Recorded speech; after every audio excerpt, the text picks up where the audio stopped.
Welcome to the ExecMBA podcast. I'm your host, Brett Twitty, and you are listening to a new episode.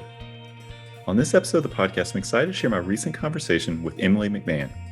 Emily is a graduate from our Executive MBA class of 2010, and she and I recently connected via Zoom to talk about her decision to pursue an MBA, what led her to Darden, what she's been up to since graduation, and so much more. I think you're really going to enjoy this conversation. So without further ado, here's my interview with Emily McMahan. Emily, welcome to the podcast. Thank you for having me. It's great to have you here. Thank you so much for taking some time. We're connected on LinkedIn. I see you've been on many podcasts. You haven't been on this podcast. We're excited to have you on this podcast. Thank you for doing this. Well, thank you so much for having me. As I was just joking with you, I'm so humbled to be on this podcast, and I have so many amazing classmates that I feel like will hopefully be following me. So. Well, I'm curious, how are you doing during this time? It's been an unusual year or so. Yeah. Are you hanging in there? I am hanging in there, and I have to give a warning. I have 3 small children, school-age children. So if anybody comes busting in here, we'll just sort of roll with the punches, which is kind of what we've been doing all year. So yes, it's been a very interesting year, so to speak, across all areas of my life. But I think there's some hope in the future this spring with some activities, and just my kids going back to school will be exciting, hopefully. So, yeah. Any new pandemic hobbies, pastimes, anything you picked up in this time? I feel like I'm supposed to say I got a dog, but that's one area I'm definitely going to put my foot down. I am not getting a pandemic dog anytime soon, much to my kids' chagrin. No, I can't say I have anything that's particularly fascinating. My one thing for this year, though, is I'm only reading books that are funny. So I'm definitely trying to have some moments of levity when I read, and just trying to, 2021 is going to be the year of humor. So if you have any good books for me, please recommend them. Oh man. Well, I spent my 2020 essentially reading. That's what I did. So my goal was to get to 100 books. I got to 89. Wow. So for 2021, trying to get to 100 books. We'll see if we can do it. I know, that's amazing. I'm a little slower than that's a little aggressive for me, but it might tell you a little bit about my year if I was able to read that many books. So. Yeah, no, I get it. Well, thank you for doing this, and thanks for coming on. Glad to hear you're doing well. Yeah. So tell us a little bit more about your background. What did you do before Darden? Sure. So, and I think it's also good to give some context. So it's, 2021 now. And I started Darden in 2008, which makes me feel very long in the tooth right now, just in terms of my journey. But I think it's kind of important to talk about. Prior to Darden, I was the CFO of a startup government contractor here in the Washington, D.C. area. And before that, I was an active duty Army military police officer.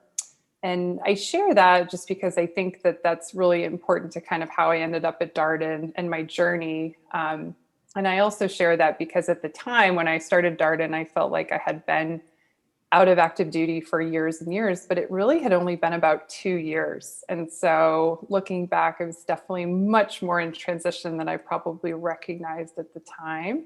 But that was sort of my journey before I attended Darden, is kind of military and then kind of getting into business in a CFO capacity.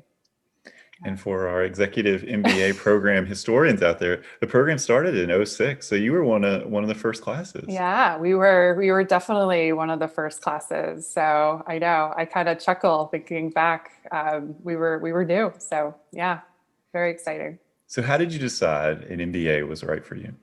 Yeah, so I kind of in the back of my mind knew that I always wanted to get an MBA at some point in my career. That was always kind of a goal. I was always considering graduate school of some sorts, but thought an MBA would be really important. What kind of pushed me over the line, though, was I was in a CFO kind of operator role. And for my undergraduate, I went to the military academy, which was a fantastic education and experience, but really not a lot of business type courses, as you can imagine, given the mission of the school. And so something that was really important to me was to marry up the academic experience and confidence with my role, kind of with what I was doing. And at that time, I just didn't really have that at that kind of juncture. And so that's ultimately what made me go, I need to kind of feel like I've got the chops academically to support the role that I'm in and kind of touch the wall in that regard. And that's kind of what led me to my MBA. What about Darden specifically resonated with you? Yeah, so this is a little bit of a random story, but I think it's probably, I think it's relevant in that. So my husband was deployed the year, I guess it was 2007, and I had moved to Washington, D.C. to join this startup during his year. I just transitioned, and I thought, I'm going to take this year to explore Washington, D.C., not knowing that I would still be here, today. And as part of as part of that year, you're allowed to go on 2 weeks of what they call R&R vacation. And we decided, we didn't have kids at the time, like, let's go to Jamaica for a week. It'll be super fun, get away from Iraq. And it was hurricane season. And Hurricane Dean, and I remember this so vividly. Like, not only did it come through the time of our vacation, but it like sat on Jamaica. So there was just no hope of us going on this vacation at all. And so we decided to go kind of as like where are we going to go? We decided to go to Charlottesville.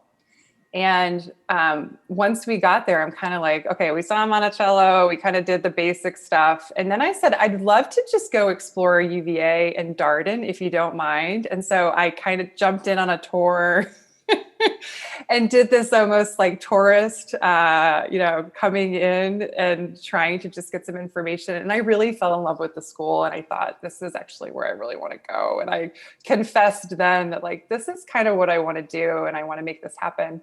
And I share it because a year later, I ended up going to Jamaica with my husband. And I was at Dulles at the baggage claim. And my first phone message when I opened up my phone was from Barbara Millar telling me that I was accepted into the program. And I feel like this is such a serendipitous, like, had I not gone to Charlottesville, that weekend or that week, whatever it was, like, this would never have happened. So I do want to credit Barbara for that phone call. And I felt like, standing at baggage claim and saying, yes, I want to come. And I have to get my bag. So, yeah. Wow, that story is incredible. So it all starts with a trip to Jamaica. It all started with a failed trip to Jamaica. So we did end up going, but yeah. And I love Charlottesville. I love the area. I just really felt like the sense of history, not only at UVA, at Darden, and having gone to the military academy, I was just really sort of fascinated by the history and the experience and just the people that I knew that have gone there. So, yeah. So you come to Darden. Imagine there's an adjustment to being Huge. Back in school again. What were some of the learning curves for you? Oh my goodness.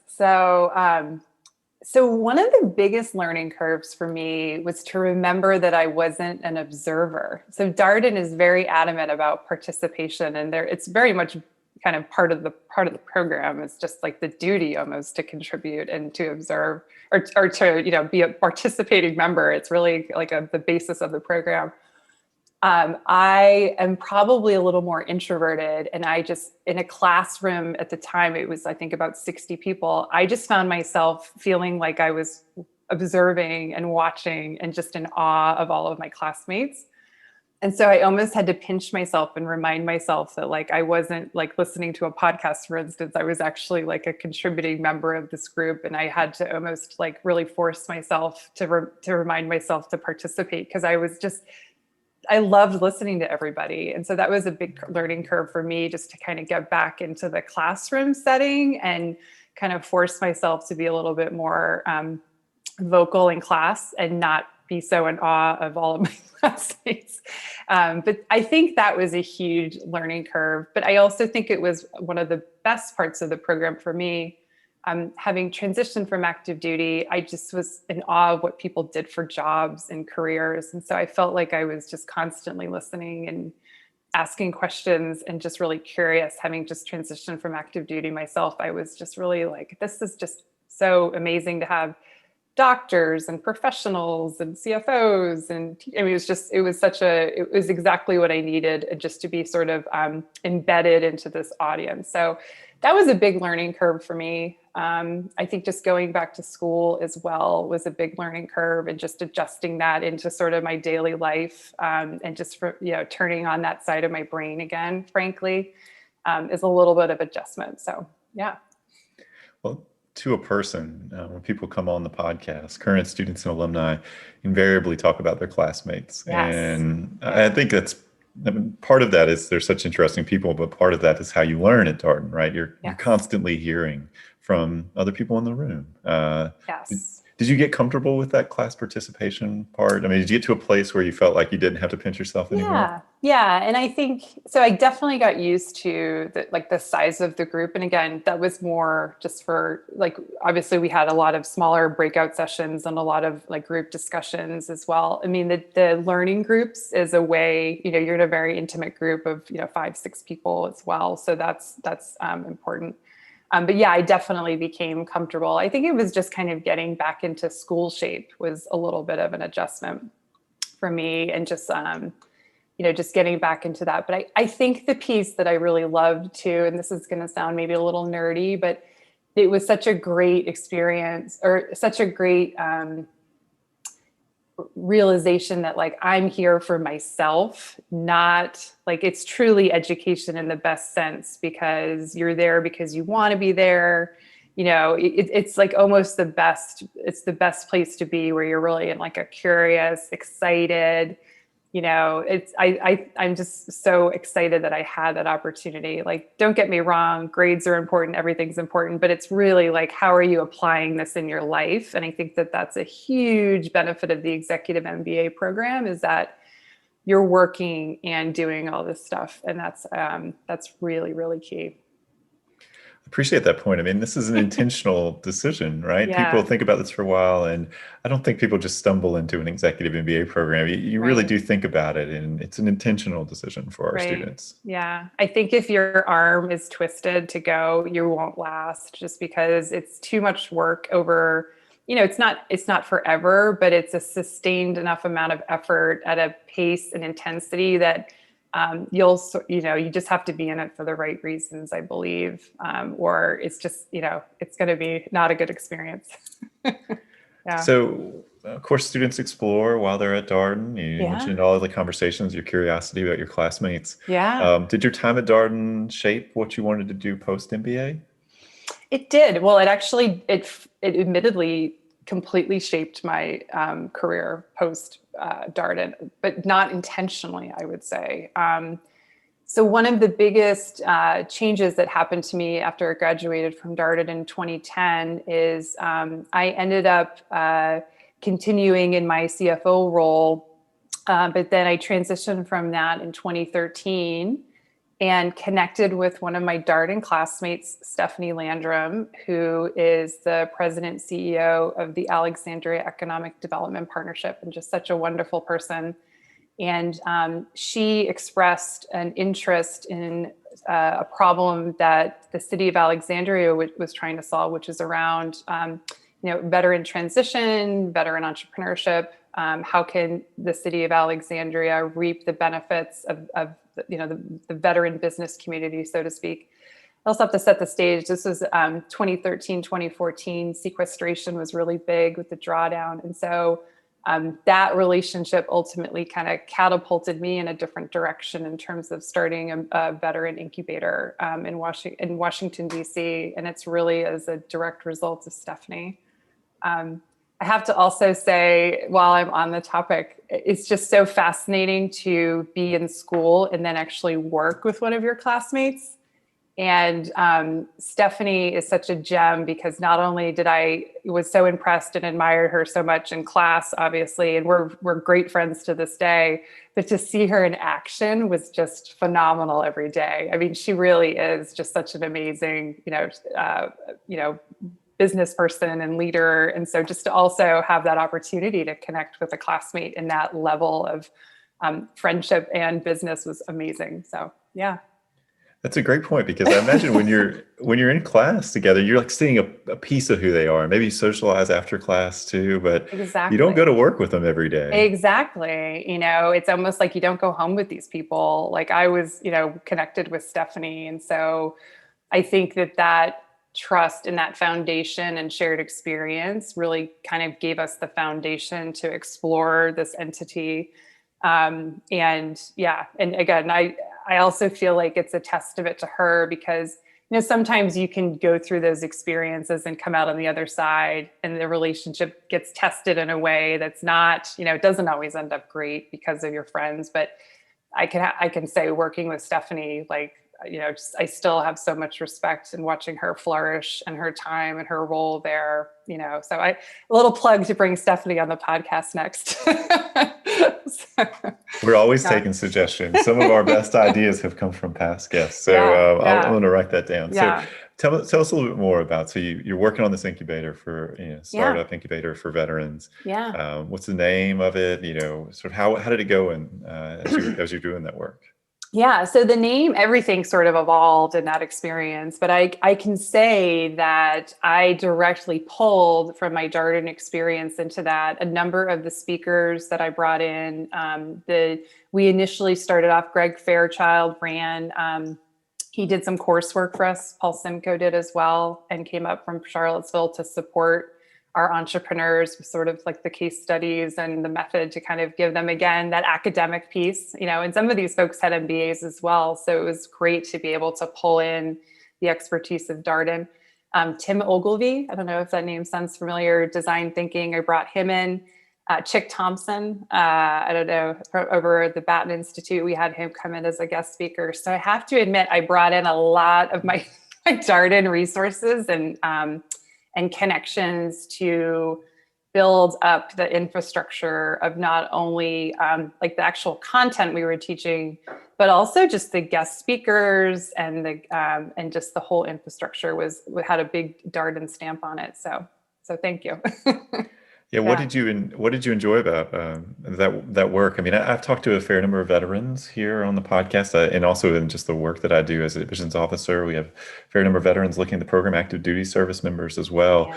and it seems like a lot of them have, at least on the side, maybe an entrepreneurial interest. And I've been Yeah. curious about that. Yeah. Yeah. It's been interesting. And it's also a little bit of like, I'm obviously a veteran myself. So I felt like I'm also part of that population. So I think with respect, to the veteran entrepreneur piece, there's truly folks that are more oriented towards starting something and growing something.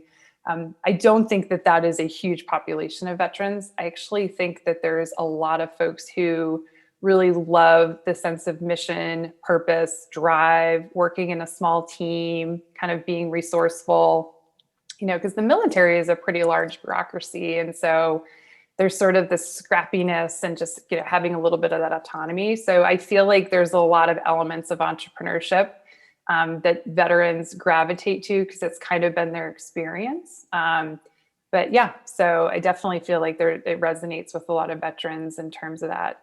And plus, starting something is just really hard. And so there's also just the ability to kind of push through it and the grit and those circumstances that the military kind of forces you into, whether you want it or not. So yeah.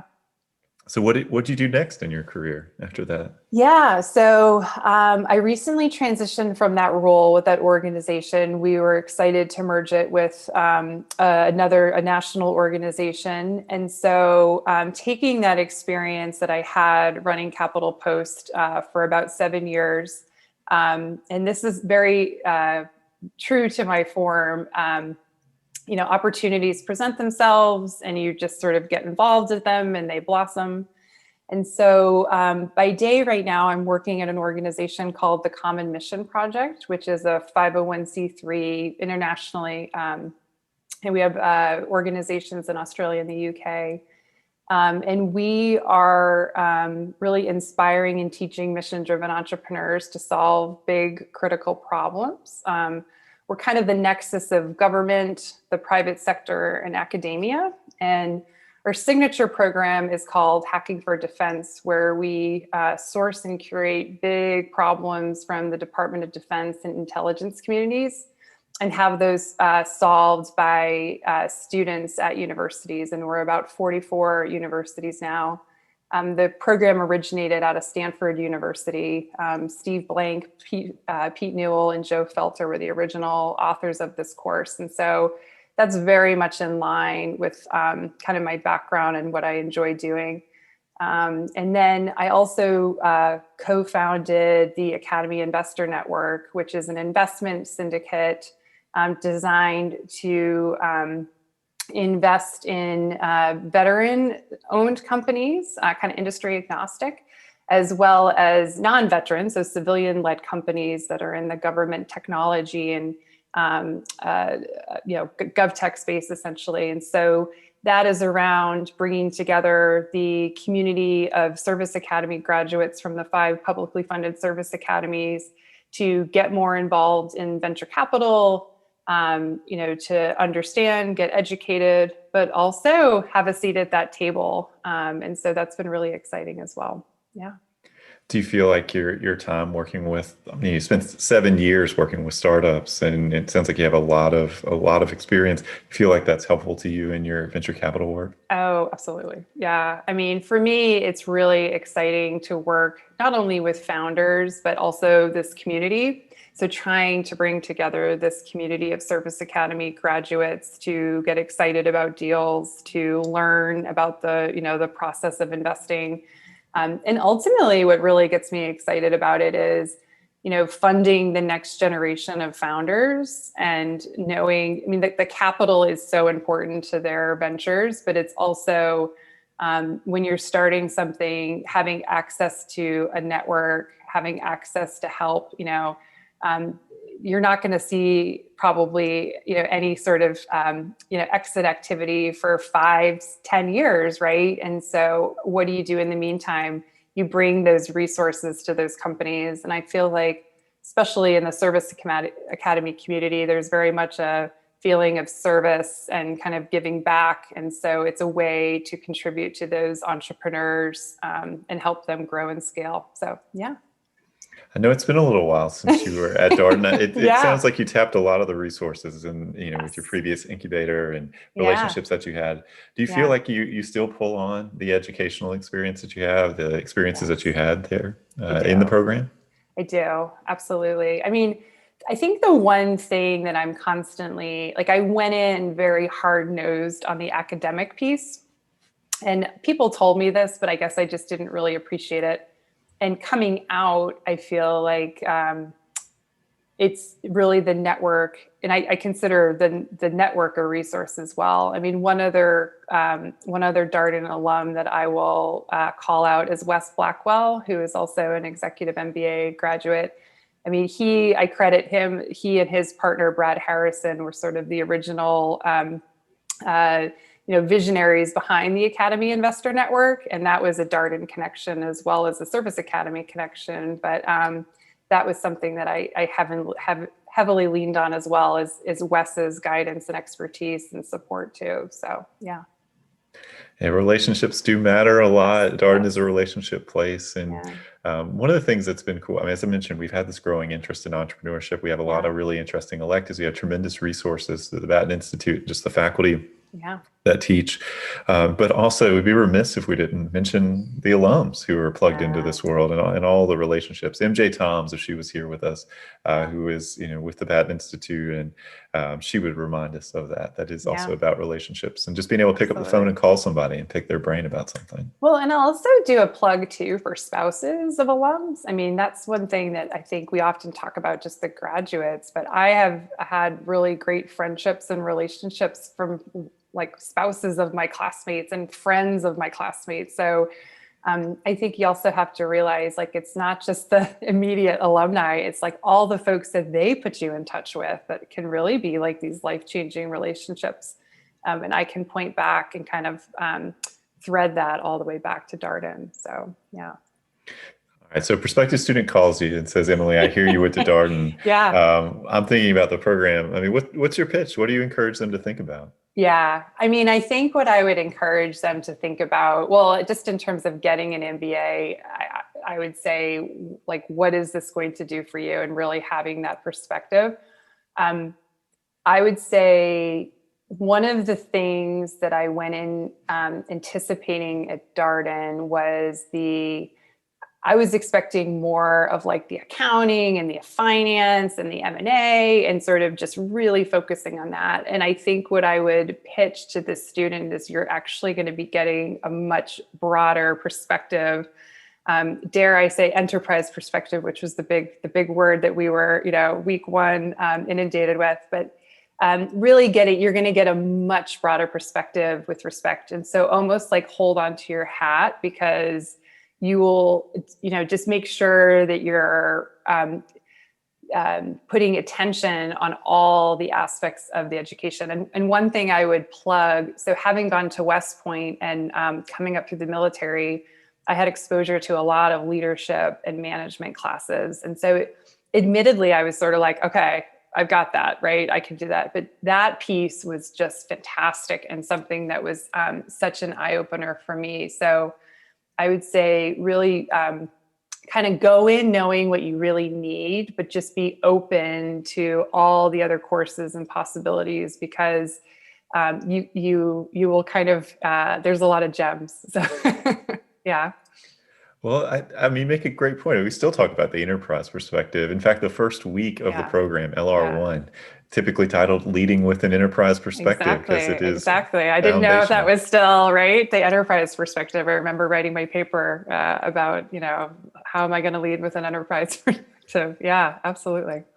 Yeah. And I think that is kind of the secret sauce of a lot of what happens at Darden. The fact that you might be sitting in an accounting class, but the focus is sort of pulling back and thinking about it Right. from that Right. C-suite perspective. Exactly. Exactly. And I think the other piece too is just I really needed some frameworks and some ways to think about things. And so that's another thing I would tell a prospective student is I think so much of the value of education is just learning like how to think critically and how to try on different frameworks and just ways to approach those different, whatever it is you're doing.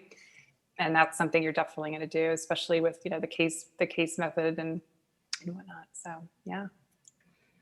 Well, I mean, you've mentioned it in a few different ways, but I think it's Yeah. so true for all of our students. So much of this experience is about exploration, right? It's Yeah. what you know the experiences that you've had, but coming to the program being surrounded by a different group of people than you would encounter in your everyday life, in your Oh my work gosh. life, Yeah. being exposed to problems and Yeah. industries and all these things that you haven't had direct experience with.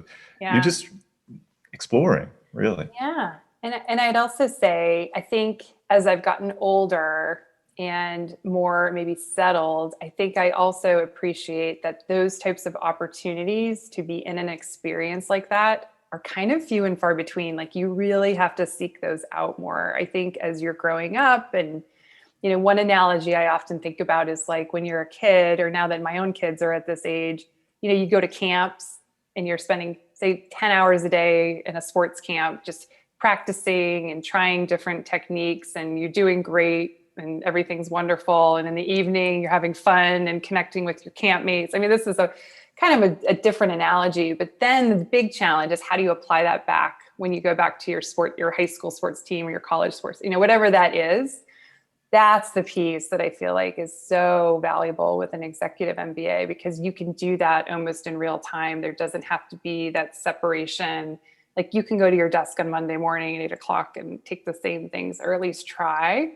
And that's kind of fun. Like you don't have to wait to do that. Like it's pretty much synonymous. And I have to say it's also a struggle, because in this amazing, wonderful environment, and then it's almost like you make contact again with your real life, and it's like, okay, this is much harder sometimes to do outside the classroom, right? Like, I need to go back, or I need to get that perspective. And I think that's the thing, like the LRs are really great, the residencies, because you sort of get incubated and you sort of get surrounded by all this great content and experience and guest lecturers. But then, one of the things I used to kind of it's funny, I don't know if they still do this, but we used to have to write a paper, like, how am I going to apply this to my job or my experience? And that's like the most important piece of the course. Like, how am I actually going to apply this? That's the hardest piece, right? Like, how do I do that in real time? How do I take all this great knowledge? So, yeah. One of the things you said made me think about this moment that invariably comes for all of our classes. I say this, you're recording this in February.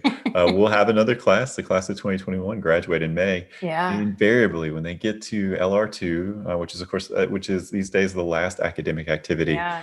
there is like a real bittersweet quality to it, that people are like genuinely, they're excited, they'll be graduating, they've accomplished something really difficult, but they're also like a little bit sad that they won't be in the same place with the same group of people in exactly the same way. Was that your experience? Well, absolutely. I mean, I think that it's like the band breaks up sort of a thing. But I mean, I still keep in touch. I have a great group of friends. I'll call out Megan Welsh, who's at Capital One, Lynette Crowder. I mean, we have a text string going right now, like even as on the podcast. I think that's the piece that it's like, how do you kind of insert back into your real life? I do feel like, and I don't know if this is still the case, but our final LR was very focused on your life, which I was not expecting at all. Again, I was really coming in like hard charging quant, thinking I'm going to be, just all focused on spreadsheets. And the last learning residency was really focused on like, how will you measure your life? Like, what impact will you make, your balance? And I was just like floored at some of the content in that. And I've actually really gravitated towards some of those subject matters too, as well, because it was such again, you don't often get an experience to be able to get exposed to that sort of stuff unless, you're in a course like that where you're just like, and it's all done for you, right? You just sit there and listen and absorb it, right? I mean, nowadays it's tough sometimes to find that stuff and access it. So, yeah. It's a thing that we remind our prospective students about all the time. And the fact that you're around these days 135, 40 or so classmates, all in that same place of kind of exploring and learning.